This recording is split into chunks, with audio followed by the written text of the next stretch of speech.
प्रिय विद्यार्थियों एवं ज्ञान प्रेमी साथियों, रामचरितमानस श्रृंखला में आप सभी का स्वागत है। जैसे कि आप जानते ही हैं कि इस श्रृंखला में हम रामचरितमानस की व्याख्या समझने का प्रयास कर रहे हैं। जितनी मेरी बुद्धि, जितनी मेरी समझ है, उसके अनुसार मैं आपको समझाने का प्रयास कर रहा हूं। साथ ही हमारा एक और उद्देश्य है कि रामचरितमानस के माध्यम से भाषा ज्ञान भी हमारा सहज स्वाभाविक रूप से बढ़ता जाए, क्योंकि रामचरितमानस शब्द संपदा का सागर है। तो हम शुरू करते हैं, याद करते हैं पहले कि जैसे भगवान गणेश, सरस्वती माता, इनकी वंदना से, फिर भगवान शिव की वंदना से, है ना, तुलसीदास जी ने वर्णा नाम अर्थ संघा नाम से प्रारंभ करके रामचरितमानस में लगातार वंदना किया और वंदना का ये क्रम जारी है। अब तुलसीदास खल लोगों की भी वंदना कर रहे हैं। उनकी भी वंदना करने में भलाई है, क्योंकि नवग्रह पूजन में राहु केतु की भी पूजा शामिल है। जैसे मैं आपको समझा रहा हूं कि भाई दुष्ट लोग भी कुछ ना कुछ करते रहते हैं और उनको कैसे हमें साधना है, जीवन में कैसे संतुलित रखना है, ये बहुत आवश्यक है। यानी फूल आपको मिलेंगे, जब भी मिलेंगे वो कांटों के बीच ही मिलेंगे। आप केवल फूल ही फूल चाहेंगे जीवन में, ऐसा नहीं है। कांटों को साध करके रखना और कांटों के बीच से फूल चुनना, यही जीवन की सार्थकता है और यही सब भाव यहां प्रकट होगा। तो शुरू करते हैं चौपाई से। मंगल भवन अमंगल हारी, उमा सहित जेहि जपत पुरारी, बहुरी बांदी खल गन सती भाए, जे बिनु काज दाहिने हूँ बाए। बहुरी मतलब फिर से, देशज प्रयोग है। बहुरी यानी फिर से, मैं फिर से वंदना करता हूं। किनकी वंदना करता हूं?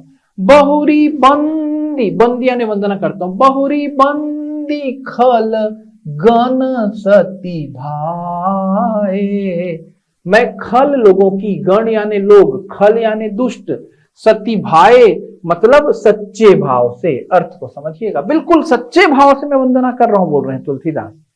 जितने प्रेम से, सच्चे भाव से मैंने गुरु वंदना की, ईश्वर वंदना की, ईश विनय किया, मैं अब खल विनय भी कर रहा हूं।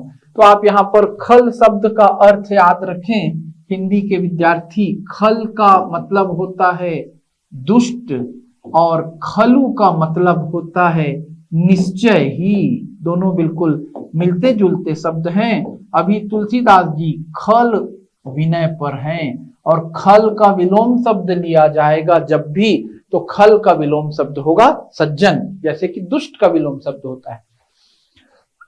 फिर से ध्यान देते हैं चौपाई पर। बहुरी बंदी खल गन सती भाए, मैं सच्चे भाव से फिर से वंदना करता हूं खल गण की, दुष्ट लोगों की। कैसे होते हैं दुष्ट लोग? जे बिनु काज दाहिने बाएं, काज यानी कार्य, जो बिना किसी प्रयोजन के क्या करते रहते हैं? दाहिने बाएं करते रहते हैं। अनुकूल करने वालों के लिए भी प्रतिकूल करते हैं। जो आपका दाहिना करना चाहे, भला करना चाहे, आप उसका बायां करेंगे, है ना। आपने कहानी भी सुनी होगी बार बार कि एक बिच्छू था, वो बिच्छू पानी में गिर गया था। एक संत उसे बचाना चाहते थे, पानी से वो निकालने के लिए उसे अपने हाथ में लेते थे। बिच्छू उनके हाथ पे डंक मार देता था। तो दुष्ट लोगों का तो ये स्वभाव ही है कि भला चाहने वालों का भी वो बुरा करते रहते हैं, और बिना प्रयोजन के। ऐसा नहीं है कि बुरा करने से उनको कोई बहुत बड़ा लाभ मिल रहा है, बिना प्रयोजन के ऐसा करते हैं।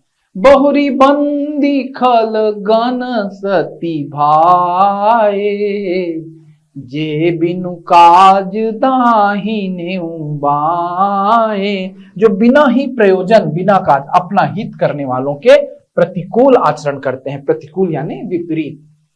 परहित हानि लाभ जिनके रे, परहित, यहां पर देखिए कैसे समझना है। परहित हानि, दूसरों के हित की हानि ही, लाभ जिनके रे, उनके लिए लाभ है।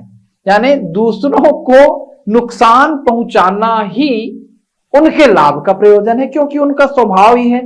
फिर से आप एक कहानी सुनते होंगे कि एक व्यक्ति को भगवान ने वरदान दे दिया और वरदान देने के साथ शर्त रख दी कि मैं तुम्हें जितना दूंगा उससे दुगना तुम्हारे पड़ोसी को मिल जाएगा। तो वो खल था, दुष्ट था, उसने तुरंत भगवान से वरदान मांगा, हे भगवान मेरी एक आंख फूट जाए। तो उसके मन में था मेरी एक आंख फूट जाएगी तो पड़ोसी की दोनों आंख फूट जाएगी। तो दूसरों के नुकसान पर उनका पहला ध्यान रहेगा। ऐसे लोग ही खल हैं, दुष्ट हैं, आपके आसपास हैं। इसमें मोटिवेशन ये है, इसमें प्रेरणा ये है आज की भाषा में कि लोगों की आलोचनाओं का, दुष्टों के द्वारा बुरा करने के प्रयासों का आप कभी भी स्ट्रेस लेने के लिए उपयोग ना करें। वो तो ऐसा करेंगे ही, कुछ तो लोग कहेंगे, लोगों का काम है कहना। आप अपने काम में लगिए, दुनिया की बातों को आपको सोचना सुनना नहीं है। दुनिया का काम है कष्ट पहुंचाना, चलते काम में रोड़े अड़ाना।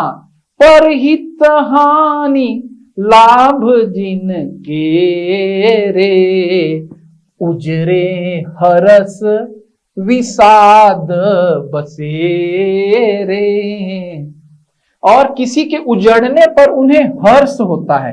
हर्ष का मतलब क्या हो रहा है? हर्ष। किसी के उजड़ने पर जिन्हें क्या हो रहा है? हर्ष। और इसी का विलोम शब्द है, किसी के बसेरे यानी बसने पर उन्हें क्या हो रहा है? विषाद। हर्ष का विलोम शब्द विषाद। हर्ष यानी प्रसन्नता और विषाद यानी दुख। तो किसी को दूसरों के उजड़ने पे यदि हर्ष हो रहा है मतलब वो दुष्ट है। एक हम आर्ट ऑफ लिविंग में भी पढ़ते हैं, हमारे अंदर भी कुछ ना कुछ मात्रा में ईर्ष्या रूपी दुष्टता का भाव रहता है। किसी को आगे बढ़ते देखकर हमें थोड़ी सी जलन, थोड़ी सी ईर्ष्या होती है। इस भाव को ही तो जीतना, इस धरा पर अपने आप को देवत्व के करीब ले जाने का प्रयास है। तो आप लोगों को, जब भी पीएससी के विद्यार्थियों को ही मैं ध्यान से समझाना चाहूंगा कि जब भी कोई आपकी असफलता से खुश हो रहा है, आपको ऐसा लग रहा है, तो मान के चले उसके अंदर एक स्वाभाविक सी भावना है, आपके अंदर भी ये भावना है। इसी भावना को आपको जीतना है कि आप किसी के उजड़ने से हर्ष का अनुभव ना करें। पर खल लोगों को ऐसा होता है, उजड़े हर्ष विषाद बसे रे। उजड़ने पे हर्ष और बसने पे विषाद जिसको हो रहा है वो सब दुष्ट हैं, खल हैं, उनकी भी मैं वंदना करता हूं। और उन्हीं लोगों के बारे में और अधिक बताएंगे तुलसीदास अगली चौपाई में। हरिहर जस राकेश राहु से, पर अकाज भट्ट सहस बाहु से। ये दुष्टों की विशेषता है कि जैसे हरि और हर के यश रूपी राकेश को, बड़ा अलंकारिक प्रयोग है, जस यानी यश, राकेश, जस जो है ये अवधि बन गया, तद्भव बन गया यश शब्द का। और जो राकेश लिखा हुआ है वो किस शब्द से आया? राका धन ईस, ये राकेश होता है और इसका मतलब होता है चंद्रमा। राका मतलब रात्रि, पूर्णमासी की रात को राका कहते हैं। और राका का ईश, रात्रि का स्वामी चंद्रमा है। और चंद्रमा को ग्रसने के लिए राहु आता है। हरि और हर, हरि का मतलब, ये भी शब्दों पर बिल्कुल पकड़ बनाए। हरि यानी विष्णु, हर यानी शंकर। हरि और हर के यश रूपी, देखिए तुलसीदास की भाषा ज्ञान के सामने दुनिया नतमस्तक है। देखिए भावार्थ क्या लिखा है, जो हरि और हर के यश रूपी पूर्णिमा के चंद्रमा के लिए राहु के समान है। अर्थात जहां कहीं भगवान विष्णु या शंकर के यश का वर्णन होता है उसी में वो बाधा देते हैं। कौन ऐसा करते हैं? ऐसा करते हैं खल या दुष्ट लोग। जे पर दोष लखहि सह साखी, परहित घृत जिन्ह के मन माखी। जो दूसरों के दोष को सहस्त्रों आंखों से देखते हैं, लखना यानी देखना, लखना देखना शब्द है। जे पर दोष लखहि सह साखी, ये दो शब्दों से मिलकर बना है। सहस शब्द सहस्त्र शब्द से है और इसमें आखी शब्द को जोड़ा गया है। आखी का मतलब आंख। सहस्त्रों नेत्र वाले इंद्र का एक समानार्थी है सहस्त्राक्ष। जैसे सहस्त्रों नेत्रों से कोई किसी को देखे यानी बहुत ध्यान से देखे, वैसी देखिए इंद्र को सहस्त्राक्ष कहा गया। कई इसके अर्थ लिए जाते हैं, आप जानते होंगे। और राजनीति शास्त्र में जब कौटिल्य इंद्र को सहस्त्राक्ष कह के जिक्र करता है तो उसके अनुसार इंद्र की मंत्री परिषद में मंत्रियों की संख्या बहुत अधिक थी और हर मंत्री राजा की आंख होता है, इसीलिए इंद्र को कौटिल्य ने सहस्त्राक्ष से तुलना करने को उचित बताया। यहां पर सहस्त्रों आंख वाले किसको बताया जा रहा है? दुष्टों को। किसके लिए? जे पर दोष लखही सहसा, कि वो दूसरों की एक भी बुराई को सहस्त्रों नेत्रों से देखते हैं। और परहित घृत जिन्ह के मन माखी, और दूसरों के हित रूपी घी के लिए जिनका मन मक्खी के समान है। यदि घी में मक्खी पड़ जाए तो मक्खी को क्या फायदा, वो तो मर जाती है, लेकिन घी तो बिगड़ गया ना तुम्हारा।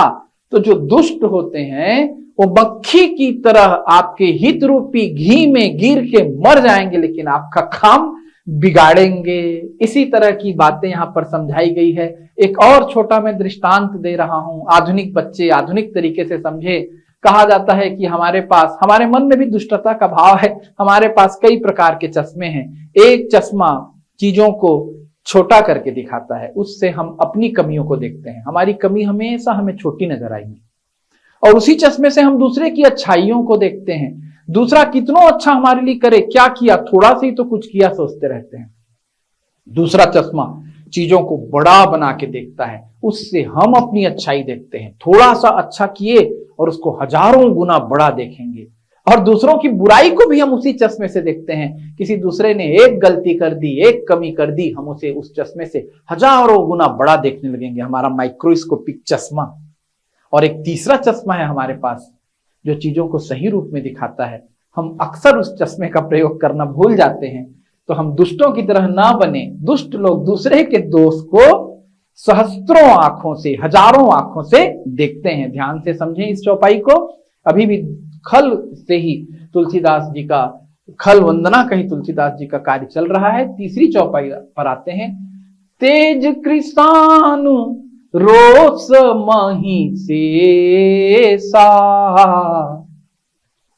अघ अवगुण धन धनी धने सा। तेज कृषानु, कृषानु का मीनिंग याद रखें। अवधि में सड़क का स है, वैसे कृषानु संस्कृत में। कृषानु मतलब अग्नि। धनुजुवन कृषानु ज्ञानी नामग्रगण्यम, हनुमान जी की स्तुति में आता है। जो दुष्टों के वन में क्या है, आग के समान है। धनुजुवन कृषानु, दुष्टों के वन के लिए अग्नि के समान है। और यहां पर दुष्ट लोग भी अग्नि के समान है बोल रहे। तेज कृषानु, वो तेज में अग्नि, और रोष, रोष यानी क्रोध, रोष में महिषेषा यानी यमराज के समान है। अघ अवगुण धन धनी धने सा, जो अघ में और अवगुण में किसके समान धनी है? धनेश के समान। धनेश यानी कुबेर, धन का स्वामी। यहां आपको फिर से बहुत अच्छे शब्द मिल रहे हैं। अघ का मतलब होता है पाप, और धनेश का अर्थ होता है धन, धन ईश, धन का स्वामी, धनेश, धनेन्द्र। ये किसे कहा जाएगा? कुबेर को कहा जाएगा। तो देखिए क्या है, जो तेज में अग्नि और क्रोध में यमराज के समान है, पाप और अवगुण रूपी धन में कुबेर के समान धनी है। कौन? दुष्ट लोग। उदय केत सम हित सब ही के, उदय केत, जिनका उदित होना लोगों के हित के लिए केत के समान है। केत यानी पुच्छल तारा, धूमकेतु। तो धूमकेतु का बढ़ना, धूमकेतु का आगे आना, धूमकेतु का उदय होना, ये एक खतरे का संकेत माना जाता है। तो ये पुच्छल तारे की तरफ संकेत कर रहे हैं तुलसीदास। उनके ज्ञान को समझिएगा।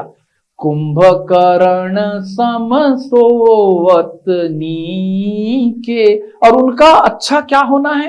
वो कुंभकर्ण के समान सोते ही रहे तो यही अच्छा है। तो हे दुष्ट, यदि तू मेरे साथ है तो तू कुछ ना करे, यही बहुत अच्छा है। इस चौपाई में इसी तरह का भाव तुलसीदास जी ने दुष्टों के लिए बताया। उनके बारे में और बता रहे हैं, पर अकाजु लगी तनु बहुत अच्छी चौपाई है। देखिएगा कितना अलंकारिक प्रयोग है। पर अकाजु लगी तनु परिहरहि, जिमिहि मऊपल कृषि दलिगरहि। एक तरफ हम जानते हैं, बोलते हैं, पढ़ते हैं कि हमें अपने प्राणों का उत्सर्ग कर देना चाहिए, प्राणों का न्योछावर कर देना चाहिए देश हित में, दूसरों के हित में। पर जो दुष्ट लोग होते हैं वो भी अपने प्राणों का न्योछावर कर देते हैं दूसरों की बुराई में, दूसरों के काम की बिगाड़ने में। कैसे? पर अकाजु, दूसरे के अकाजु के लिए, लगी तनु परिहरहि,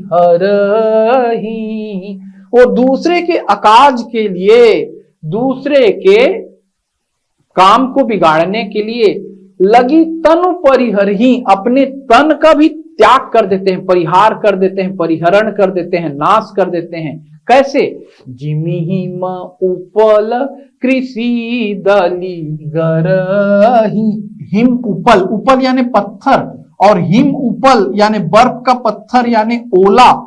आसमान से जब ओले गिरते हैं तो वो फसलों पर गिरेंगे और वो भी गल जाएंगे और फसल भी नष्ट हो जाएगी। तो ओला खुद गल गया और खुद गल करके उसने फसल को भी गलाकर नष्ट कर दिया। ऐसे ही कौन है? खल लोग हैं। पर अकाजु लगी तनु परिहरहि, जिमिहि मऊपल कृषि दलिगरहि। और आगे देखिए खलों का काम, बंदौ खल जस शेष सरोसा, सहस बदन बरनई पर दोसा। उन्हीं बातों को फिर से समझा रहे हैं। मैं खल की, दुष्टों की वंदना करता हूं। कैसे वंदना करता हूं? शेष के समान मानकर। शेष यानी शेष नाग। कैसे होते हैं शेष नाग? शेष नाग के हजारों मुख हैं। शेषनाग का आपने तो वर्णन सुना ही है। शेषनाग के हजारों मुख हैं, वैसे दुष्टों का भी हजारों मुख है। किसके लिए है? दूसरों के दोष का वर्णन करने के लिए। बड़ा ही अलंकारिक प्रयोग है। आप भी जब दूसरों की बुराई करना शुरू करते हैं ना, एक मुंह से नहीं, हजार मुंह से करते हैं। मेरे से करेंगे, फिर दूसरे के पास जाएंगे, फिर तीसरे के पास जाएंगे, फिर चौथे के पास जाएंगे।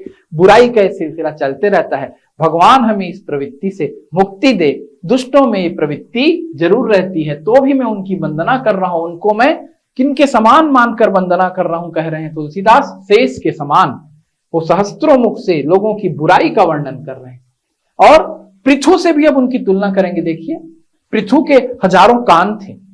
पृथु ने, पुराणों में कथा आती है महाराज पृथु की, पृथु ने हजारों कान मांगे ताकि वो भगवान के नाम को उन हजारों कानों से, सहस्त्रों कानों से सुन सके। पर हमारे हजारों कान से हमारे ना कहें, आप सज्जन हैं, आप भगवान का नाम ही सुन रहे हैं। दुष्ट लोग हजारों कान से दूसरों की बुराई सुनेंगे, हजारों मुंह से दूसरों की बुराई का वर्णन करेंगे और हजारों कान से दूसरों की बुराई सुनेंगे। वही तो दुष्ट हुए ना। उन्हीं के बारे में कह रहे हैं तुलसीदास, पुनि प्रणवं पृथुराज समाना।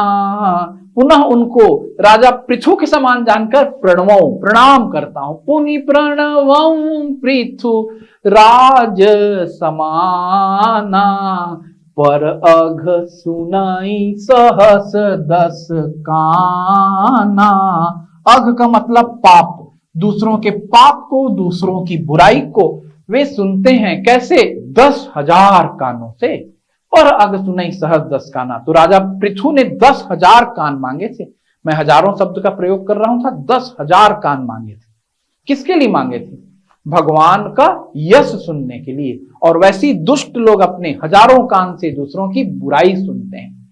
और फिर और अलंकारिक प्रयोग का, तुलसीदास अलंकारों के प्रयोग में सिद्ध हस्त। अब प्रमाण देखिएगा। अब वो इंद्र से तुलना करेंगे और शब्दों का खेल समझिएगा। इसीलिए मानस की व्याख्या करना, मानस को समझना आसान नहीं है। आलोचना करना आसान है, समझने के लिए हृदय में प्रेम, सद्भाव और भक्ति का भाव हो, तभी आप मानस को समझेंगे।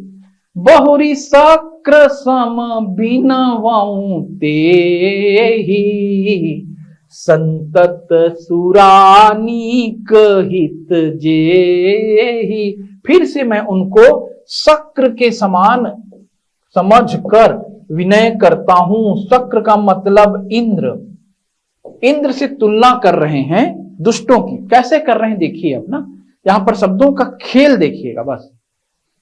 बहुरी शक्र सम बिनवऊं तेहि, बिल्कुल ध्यान से, फिर इंद्र के समान मानकर उनकी विनय करता हूं।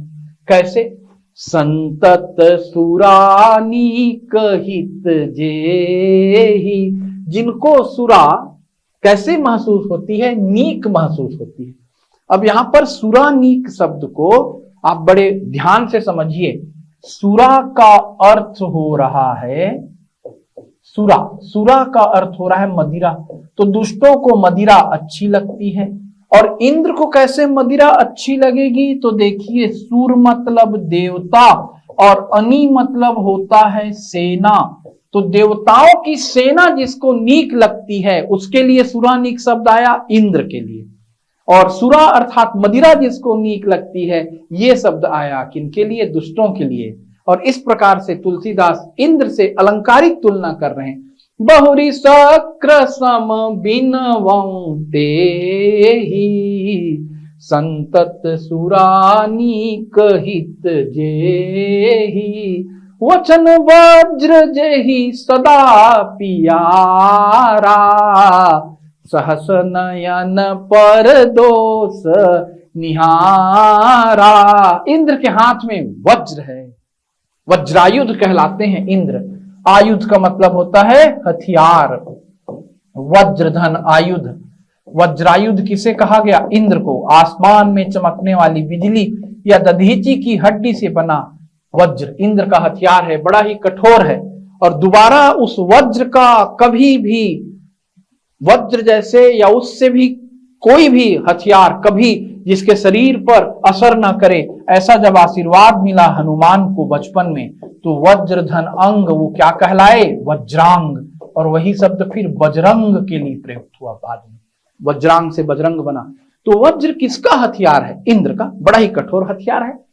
तो जैसे इंद्र के पास कठोर हथियार है वज्र, और वैसी दुष्टों के पास वचन रूपी वज्र है। वचन वज्र, कड़वा कभी नहीं बोलना चाहिए, हमेशा मीठा बोलो। सत्यम वदाम, सत्य बोलो लेकिन प्रिय बोलो, ऐसा आता है ना वेदों में। और तुलसीदास और लिखते हैं, कागा काको धन हरे, कोयल काको देत, तुलसी मीठे वचन ते, जग अपनो कर ले, है ना। और वशीकरण एक मंत्र है, तजदे वचन कठोर। तो हमारे द्वारा बोले गए कठोर वचन जीवन भर लोगों के कान में गूंजते रहते हैं। कठोर वाणी का प्रयोग नहीं करना चाहिए, प्रिय वाणी बोलो।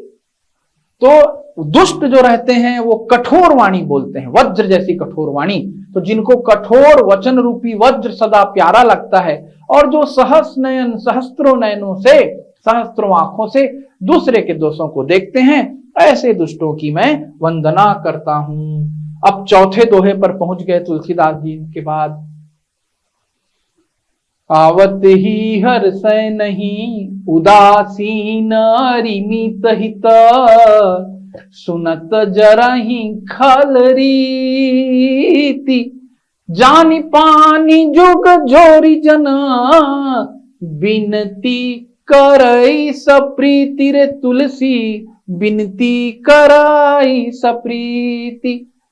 उदासीन अरिमित हित, चाहे उदासीन व्यक्ति का हित हो, चाहे अरि यानी शत्रु का हित हो, चाहे मीत यानी मित्र का हित हो, किसी का भी हित हो, हित की बात यदि सुने तो दुष्ट जल जाएंगे। यहां प्यारा शब्द आया अरि।